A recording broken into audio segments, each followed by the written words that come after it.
ஒரு பேங்க்ல personal loan apply பண்ணாலும் இல்ல ஒரு ஆப்ல பர்சனல் லோன் அப்ளை பண்ணாலும் நம்மள இசிஎஸ் இ மேண்டேட் அப்படின்ற ஒரு விஷயத்தை கம்ப்ளீட் பண்ண சொல்றாங்க. அப்படி கம்ப்ளீட் பண்றப்ப அதுல எனக்கு நிறைய டவுட் இருக்கு. அதுல நிறைய எனக்கு வந்து பாத்தீங்கன்னா கிளாரிபிகேஷன் வேணும் அப்படின்னு கேட்டீங்கன்னா ரெண்டு விஷயம் தான் அதுல நம்மளுக்கு எப்பவுமே கன்ஃபியூஷனா இருக்கும். EMI amount plus loan tenure. So EMI amount வந்து எனக்கு அவங்க சொன்ன இஎம்ஐ விட அதிகமா இ மேண்டேட்ல காமிக்குது. அது எதனால? டென்யூர் வந்து பாத்தீங்கன்னா நான் லோன் போட்டிருக்கிறது பாத்தீங்கன்னா 12 மாசம் தான் இல்ல 3 வருஷம் தான். ஆனா அங்க காமிக்கிறது பாத்தீங்கன்னா 2050 வரைக்கும் காமிக்குது.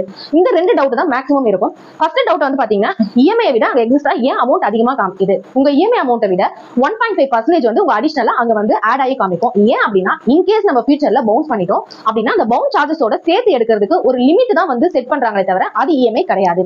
ரெண்டாவது விஷயம், ஒரு லோன் அப்ளை பண்றப்ப அந்த டென்யூர் வந்து பாத்தீங்கன்னா உங்களுக்கு சிஸ்டமேட்டிக்கா டிஃபால்ட்டா இருக்கிறதே தவிர நம்ம எந்த டென்யூர் அப்ளை பண்றோமோ அவ்வளவு நாளுக்கு மட்டும் தான் நம்மளோட இஎம்ஐ வந்து டெபிட் பண்ணுவாங்களே தவிர 50 வருஷம் அப்படின்றனால 50 வருஷத்துக்கு நம்மளோட இஎம்ஐ டெபிட் பண்ண மாட்டாங்க. சோ அதனால இந்த ரெண்டு விஷயத்தையும் நீங்க பயப்படாம